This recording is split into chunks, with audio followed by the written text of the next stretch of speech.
Excuse me. Good evening. My name is Thomas Reutman. I'm a hearing officer for San Francisco Public Works. Cerise Waiters is the clerk of this hearing.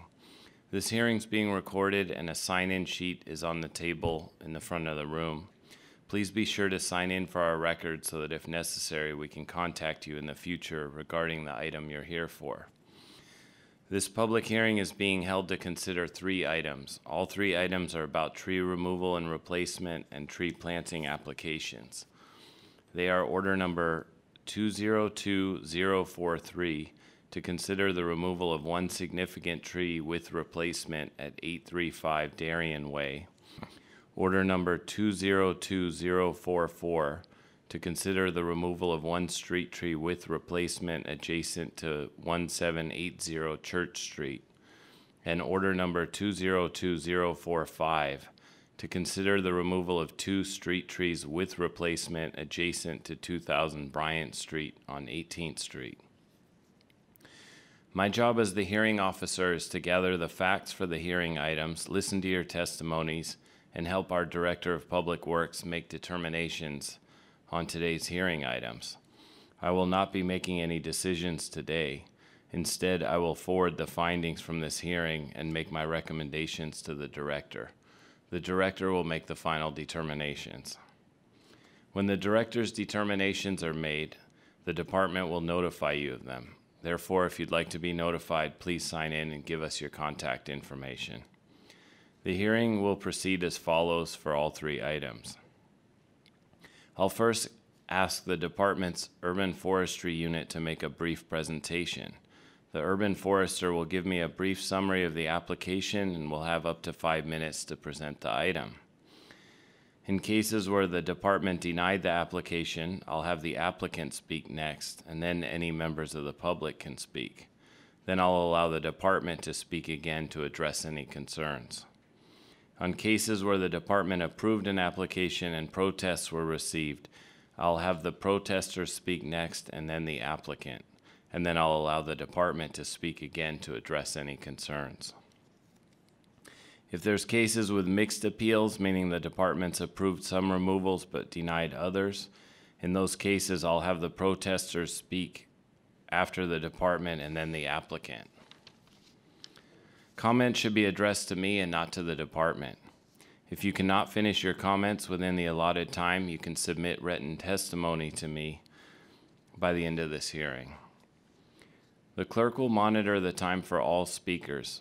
When you hear the first bell, it means the speaker will have 30 seconds left to speak. A louder second bell will signal that the time is up. If you're speaking in general about all the permits, I ask that you speak once and not to each permit application. After public comments are completed, I will close the item. We'll now begin the hearing. For order number 202043, may I have the Department make its presentation? Good evening. So first, we'd just like to open up with Public Works Strategic Plan. My name is Susan Nawberry. I'm an urban forestry inspector with the Bureau of Urban Forestry. I'll be representing the Bureau at this hearing. So our goal is to ensure safe, clean, and also green infrastructure in public rights-of-way. Just a little summary about Street Tree SF. We rolled out Street Tree SF on July 1st, 2017. This is our pruning schedule, although to date we've pruned about 25% of the street trees. So a lot of times people try to apply for removal on the basis that they don't want to wait for the pruning schedule, and we just ask people to be patient. Don't really think this applies in this case. So the first order, 202043, 835 Darien Way. The applicant applied to remove 1 significant Monterey cypress with replacement. Ultimately, we denied the removal, and the applicant has appealed. So it's a significant Monterey cypress, and if you can see in this photo, it's up elevated in this wall. And from what we understand, the wall was built around the cypress. So our initial concern, we did go back and forth with the applicant on whether or not we would approve, so it wasn't exactly like a clear-cut decision at first.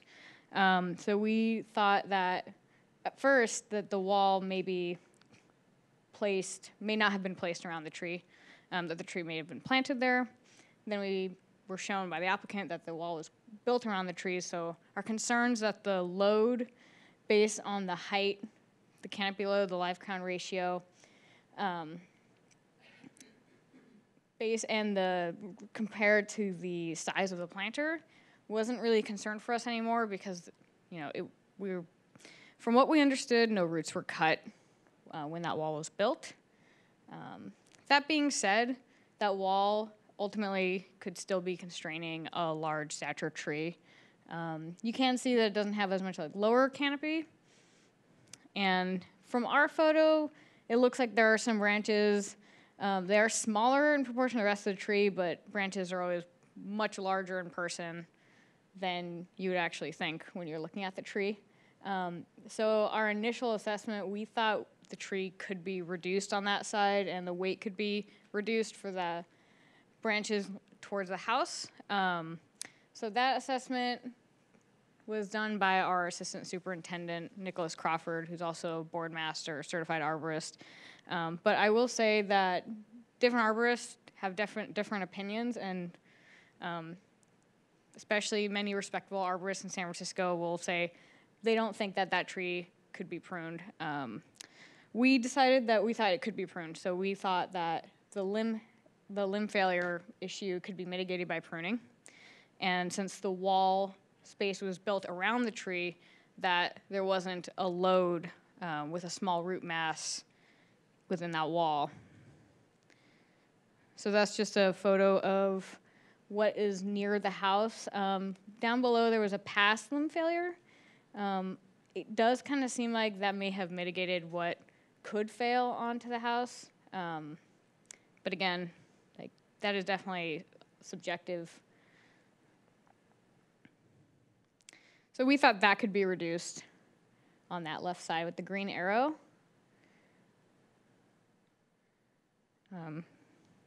It is kind of worth noting in these photos that there is a lot of, the tree has been limbed up in the past. That does ultimately kind of lead to limb failures. We just wanted to see this large stature tree be retained for a little bit longer before ultimately being removed. The applicant submitted 2 very thorough reports. One report was a tree risk assessment. So they rated the tree high based on this matrix. So basically, the likelihood of impact, so failure and impact create likelihood and then failure and impact. So those together in the matrix, which I didn't provide, but it is in the report that was submitted to the hearing officer. Basically, those lead you to a high risk rating, but we thought that if we pruned it, the risk would be lower to probable, which would reduce the risk rating to moderate. It is worth noting that the risk rating for limb failure isn't low, it's moderate. And I did review that tree risk assessment, and it did appear thorough. This is a photo of the tree, the backside of the wall. It is growing over that part of the wall. Or maybe the applicant will get up and clarify later how the tree came to be that close to the wall. Yeah, so we took these photos to, when we were trying to determine if the tree was too large for the planting space. The idea being that if that root ball were too small in proportion to the height of the tree, it could fail, whole tree failure. But since we thought the wall may have been built around the tree, we thought maybe that was not the issue anymore. And I didn't see any issues with the root flare. It looks healthy. It's worth noting that there's always more underground than you can see from an initial visual assessment. I didn't excavate the rest of the roots, but the root flare is fairly exposed and it looks healthy and not damaged. So to be consistent with how we handle similar cases, we issued the denial for 835 Darien Way. Thank you. Is the applicant present? Yes. Please state your name and give us your testimony. Sure. I just placed a drawing on there. My name's Dan Bautel, the owner of 835 Darien Way, and we're appealing the denial for replacing the Monterey cypress in our front yard. We've lived at this address for 10 years, and as you can see from these photos, we've cared for the tree and the surrounding landscape during this time. It was never our intention to replace this tree, as shown in how we designed the fence and landscaping around Can you this tree. slide it up so I can just, yeah. It's this one right here, how we ended up Okay. going around it. That just, and also you can see the landscaping that we've done down in this particular area. The tree was definitely the focal point, and we never imagined that we'd be seeking replacement for this tree. However, due to a limb hitting our house and causing extensive damage, and a number of near misses with branches hitting the street and sidewalk, we sought approval for replacement. So let me now introduce our consulting arborist, Dr. Larry Costello, who can further elaborate on why replacement is necessary. Thank you.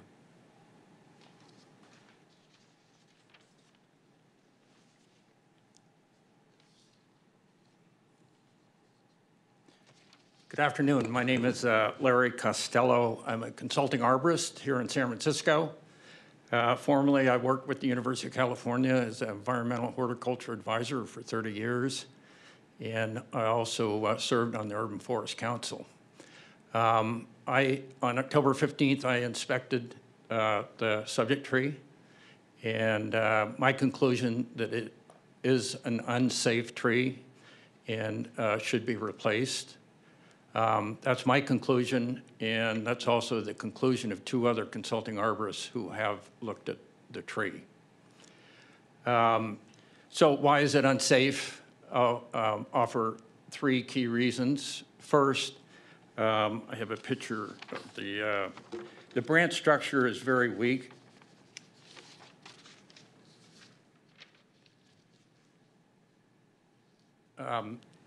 You have a confluence of branches arising from one point on the trunk where there's embedded bark, heavy end weights, codominant stems, and also some decay associated with old pruning wounds. This makes for a very weak structure, and as a result, you can have, and it often does happen, where stems or branches break out of because of this type of structure. Here's a picture showing some very weak attachments in this tree. And here's a picture showing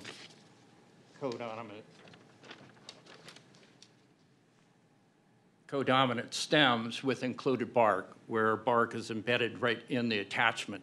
And that makes it very weak, and as a result, it can break out. This is the most likely failure type for this tree. And that was the conclusion of the other two arborists who have looked at the tree as well. Second, the tree was planted in a planter, and planters restrict root development. And as a result of restricted root development, that compromises the anchorage function of the root system. And so when you have a large tree, such as this, the subject tree, that's very top-heavy in a restricted root zone with a restricted root zone, it does compromise the anchorage function, and it increases the risk of uprooting, especially on windy days like we've had. The third key reason is that that wall that was shown looks to be embedded right in the base of the trunk. It's hard to believe, but it is. And if you look at that, here's a close-up of it. The white part is the wall. You can see there's even a little indentation or cavity where the wall is basically bifurcating the base of the trunk. This compromises wood development at the base of the trunk. And that's where a lot of the load of the tree gets translated to, down from the top and down to the base of the tree. And if you have compromised wood development at that point, there is it increases the risk of trunk failure. So if any of these failure scenarios were to occur, I'd say the consequences would be severe. It's a large tree, close to a number of targets: houses, cars, pedestrians, sidewalks, and so on.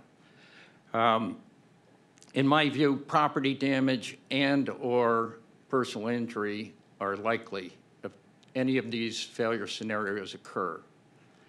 You have a copy of my report, and I noted that pruning is really not an option here. And that was the conclusion of the other consulting arborists as well. There's really nothing to prune down to. Removing the upper part of the foliage leaves a lot of stems. You really have to reduce a lot of weight. And just taking weight off of one stem or the other really won't improve the condition of the attachments which are likely to fail in a wind event. So I really don't think pruning is an option in this case. So my recommendation is that the tree should be replaced with a more appropriate species. Thank you for your attention, and if you have any questions, happy to answer them. Thank you. I have one follow-up question. I'm not sure if it's for you or Mr. Boutel. Boutel. You mentioned that there was a previous damage to the house from the tree. Can you elaborate on that a little bit? Yes, one of the branches ended up breaking off and hitting our roof and actually poking holes in through the roof. I don't have a photograph to show you, but it actually went into the roof and required an entire new roof along with drywall on the inside due to water penetration once it punctured through the house. And are those limbs, the one that caused that damage, is that similar to the size or the growth that you see currently? That Yes. Yes. So, for instance, the winds that we just had over the weekend, that does create quite a bit of concern when you start seeing those limbs bouncing around as this one did before it broke off and hit the house. Thank you. Mm-hmm. Is there anyone else here to give testimony on this case? Anyone protesting this case, the removal? Does the department want to address the arborist's assertion that there's no practical ability to remove limbs? Okay, thank you. We are interested in the replacement species and box size, and we know in a constrained, like a planter like this, a large stature tree may not be feasible, but we are interested in the replacement, like box size, ultimately. Okay. I can address that, yeah. So based on working with Dr. Larry Costello, what we'd like to replant in there is a little gem magnolia in a 24-inch box. Is that a tree that the department finds suitable for the location? Thank you. Yeah. Okay, we'll close this order and move to order number 202044. Have the department make the presentation. So this is a removal of one street tree with replacement adjacent to 1780 Church. And staff has approved the removal and the public has protested. It's a very large Fraxinus udei, chamois ash, and it is a very large stature tree, which led to the initial protest. It has had multiple sidewalk repairs occur around it. One theory is because it's so large that the load has been at the base, has basically been causing the sidewalk to lift a little bit. The main complaint was that the sidewalk, it's not just the sidewalk, is that the tree may be causing property damage. The inspector went on site and into the applicant's garage and found that what he believed to be uplift inside the garage and then a raised sidewalk due to the tree's condition. The applicant showed him, well, really the homeowner, it's a public works tree, so because we are responsible, there was no application. But the homeowner showed him damage to the home and the tiles believed to be caused by the tree. I mean, the inspector didn't observe actual roots, but based on the sidewalk damage here and the cracking, oh, it's a little blurry, but where the second green arrow is below is a crack leading into the garage. And so often trees have a root mass that's 1 to 2 times, sometimes 3 times the size of the crown. So based on his observations, and to be consistent with how we handle similar cases, the inspector approved the removal of 1 street tree. And there's some more photos of the uplift of the garage. And the tree is replaceable, but it is a responsibility of the city. Thank you. Is there anyone here to protest the removal of this tree? Is the applicant present?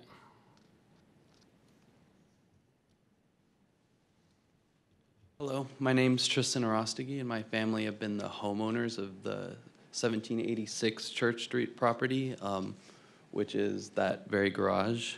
We've been the homeowners since 2000. And when we purchased the home, the tree was significantly smaller, and the growth of the tree has caused several issues.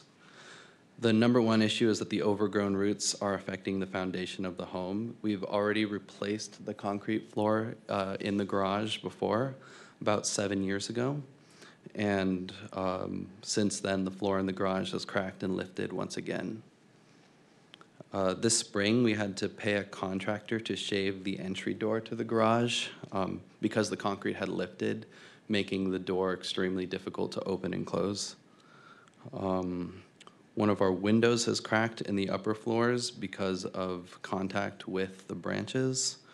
And additionally, our cable and internet lines have been rerouted 6 times because they intermingle with the tree branches near the upper floors. And we still get affected cable and internet access when the streetcar goes by, because it goes by right on Church Street, right in front of the house. So the rumble of the streetcar shakes the tree. And the tree branches make significant contact with the building, so they're scratching and damaging part of the facade, which we had restored in 2007. And the tree is also affecting other areas. The roots are cracking and lifting the concrete on the sidewalk, and since we've lived there, the sidewalk's been replaced about 2 or 3 times. And I know of at least 1 person that's fallen because of a significant lift in the sidewalk. And the sidewalk is also scheduled to be replaced again.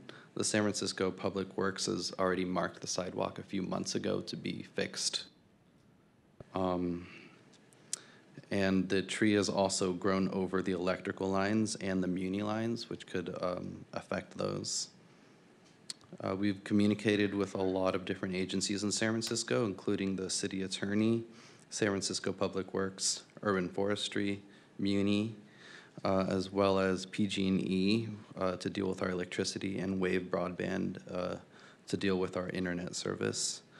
Additionally, the person who originally protested has repealed. He sent an email copying both us and the Urban Forestry, and he basically said, he actually had spoken to us, and we explained to him our issue, and he decided to repeal. Yep. Thank you. That's all. Thank you very much. Is there anyone else here giving testimony on this order? Okay, we'll close this order and we'll move to our final order for the evening. Order number 202045. I'll have the department make the presentation.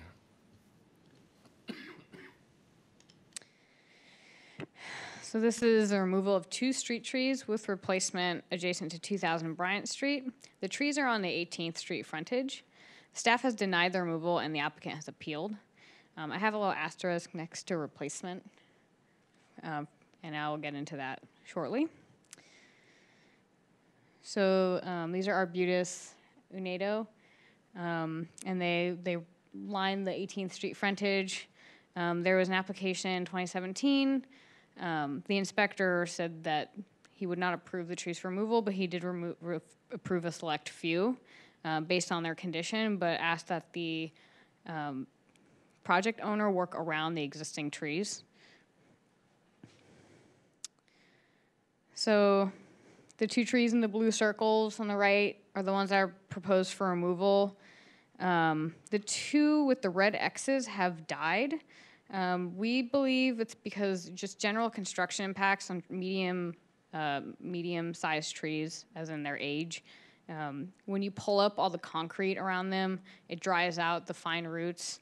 So we're working on trying to figure out how to implement that sort of fail-safe with construction applications, because not everybody realizes that that's an impact. So they're already required 33 net trees, or a combination of in lieu fees. Basically, there are 11 trees on site. So the removal of these trees and replacement wouldn't really mitigate anything because their construction already requires trees or in lieu fees to mitigate their construction impacts. So it'd be a loss of 2 trees, and what we think is a loss of 2 planting sites. So there they are. They're fairly in good health. We don't expect them to get too much larger. It takes a lot in the city of San Francisco to establish new trees. We find that 50% of young trees die due to planting shock or just vandalism. We prefer that trees be retained, because once the trees get removed for a construction project, we find that it's really difficult to get them replaced sometimes, or they die, or the plans change. So there's more photos of the tree. We think it's healthy and can just remain. It's not that large, but it is large in diameter, which takes a lot of energy and time for a tree to get to that size. So the reason for removal is that, from what I understand, the trees will block visibility to these brick columns that may be topped with what looks to be ravens, I believe. So we did not believe that that was a valid reason for removal. As many people who protest in this city say, that this is a climate emergency and we just can't remove trees, especially without replacement, which ultimately, if you're trying to get visibility here, they may not be replaced. And again, this building already triggers the code. Their frontage, the calculation nets 33 trees, and they'll get credit for the trees that are there, but it's unlikely that 33 trees could be planted at this site. So they'll already own lieu fees, so this will just be additional on top of that, the loss of 2 trees. So we just cannot approve trees for this reason.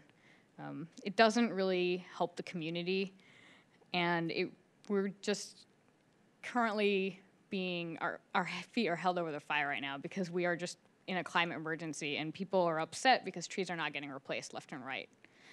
The city of San Francisco is trying to grow its canopy by 50%, so this doesn't help us.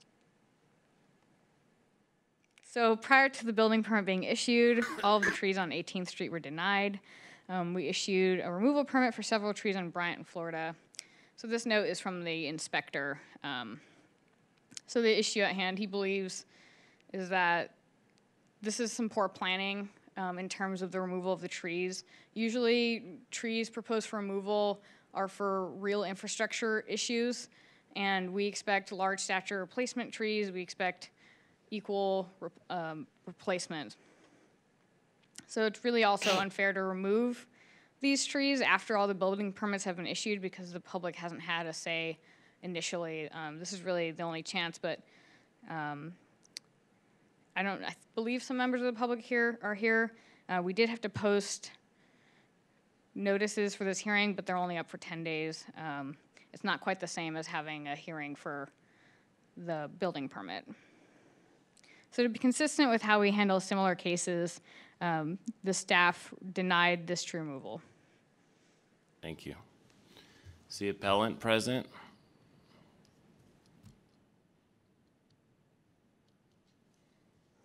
I'm Nick Podell, the developer of the project that has been in the works for many years.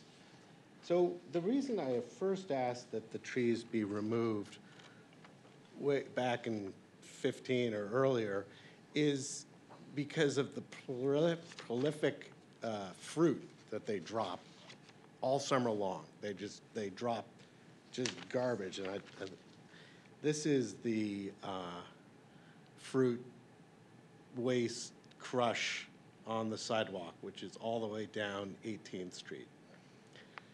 So I'm building a new business that has its entrance on 18th Street, and the two trees that I'm asking that be removed will be dropping fruit all summer long on the street and probably tracking stuff into the new business.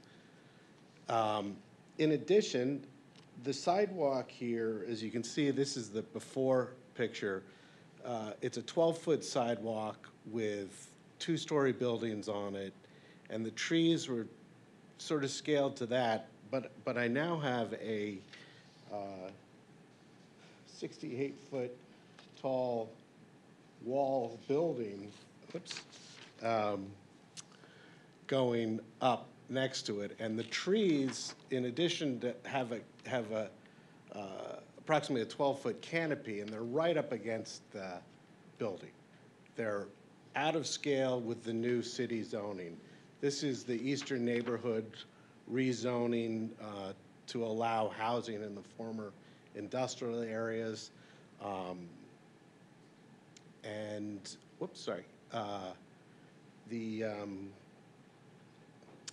The trees are not in scale with the rezoning or the new building, and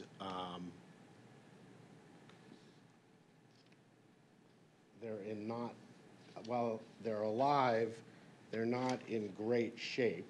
They're pretty rickety,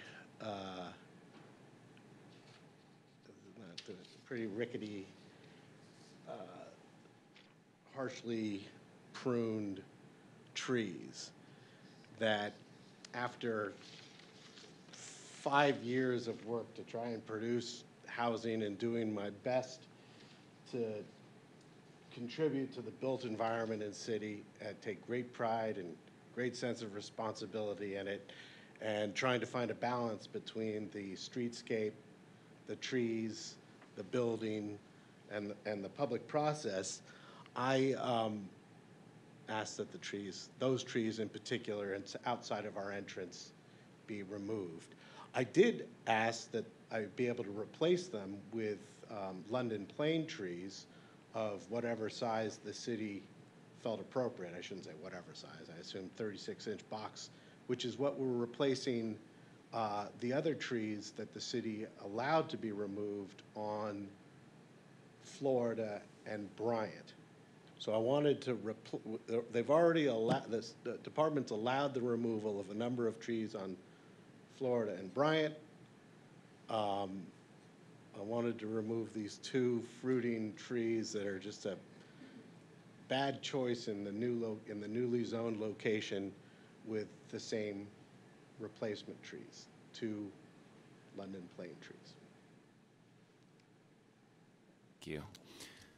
Do you have anything to add about the what the department was saying, that there was a reason for visual clearance or something for ornamentation? Well, So that I wasn't- do. I don't know if I didn't, I realized that that was more my issue than the department's issue.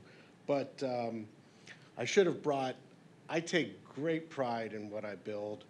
We have a sculptural entrance. It doesn't, I'm sorry it doesn't show well in this picture, but this area is all carved brick with hand-carved brick with columns that have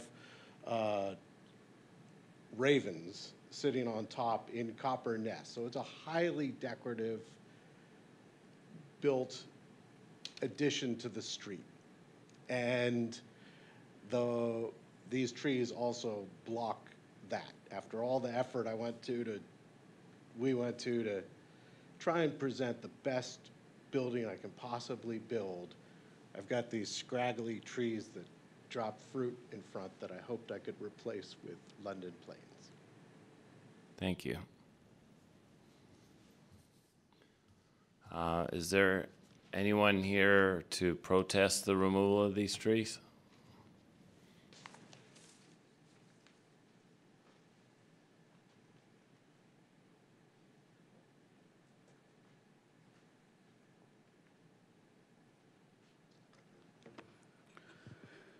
My name is Josh Klipp.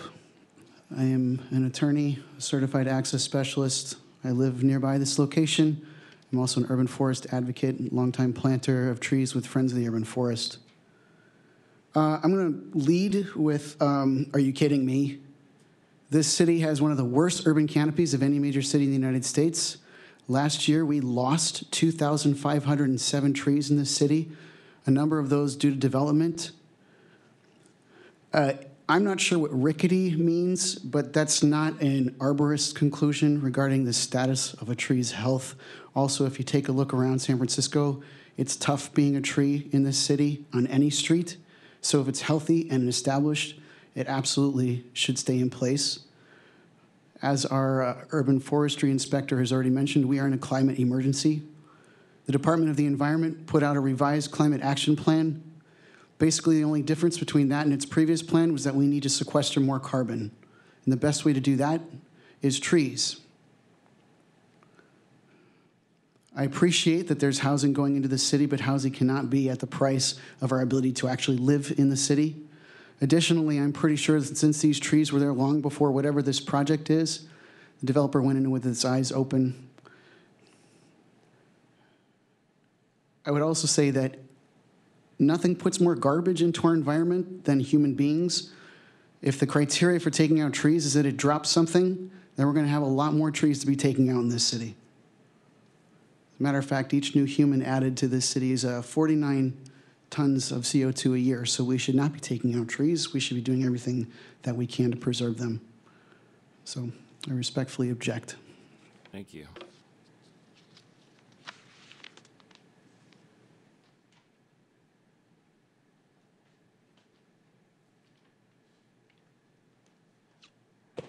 Good evening. My name is John Nolte. I'm here on behalf of San Francisco Tree Campaign.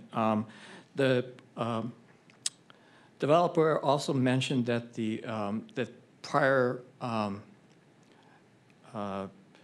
removal of trees on the other side of the property on Florida.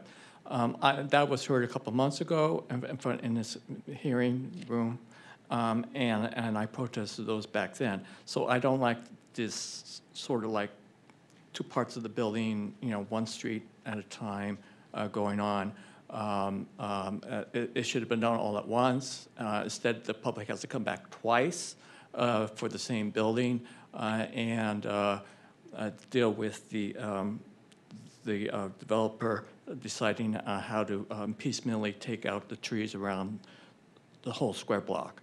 So I'm concerned about that, and I'm concerned that these trees are not being maintained. Obviously, the urban forester showed how 2 trees have died already. That shows the lack of the ability of the workers under his contractors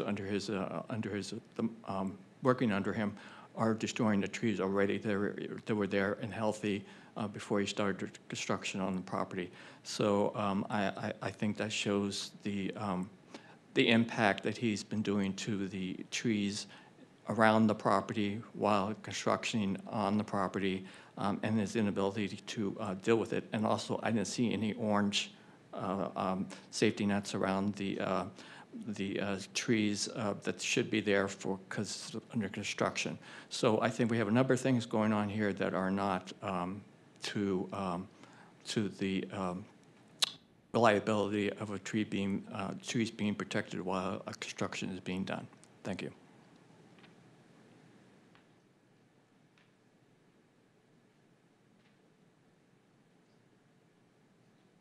Thank you. Is anyone else here to protest the removal or support the removal? Thank you. I have one follow-up for the department. Based on the differing information we heard about the desire to replace these, do these trees lend themselves to any sort of pruning that could facilitate a compromise? Compromise with regard to the building being built, or the Well, in terms visibility? of the visibility and the proximity to the building that Mr. Podell mentioned about where the new building envelope is being tight to the trees. Will these trees, can they be trimmed in a way where they can still be preserved? And It kind of looks like they've already been limbed up as much as they can. I probably wouldn't recommend additional pruning for these trees. I can ask the inspector and report back if he has seen, if he thinks that this is adequate. It looks like they have scaffolding around the trees. So I'm not really sure if more is needed for the actual development. But in terms of visibility, I wouldn't prune additionally, because it either means removing the interior canopy, which is not good for trees, or topping, which is also not good for trees. So I don't think pruning would work here. thank you. And then the original plan that you showed didn't call for taking those trees out, is that correct? I believe the original application requested the removal of all of the trees. But it wasn't approved that way. But it wasn't approved. So from what we understand, this is a newer development. Thank you. Also, we don't think they're replaceable in this configuration because there's a street light there in between the two. And currently, at their stature, they don't violate the ordinance that a tree can't be within 6 feet of a bulb. But platanus are a large stature tree, and it would grow within 6 feet of the bulb, which violates PUC's request that we keep the bulb 6 feet clear at all times. Thank you.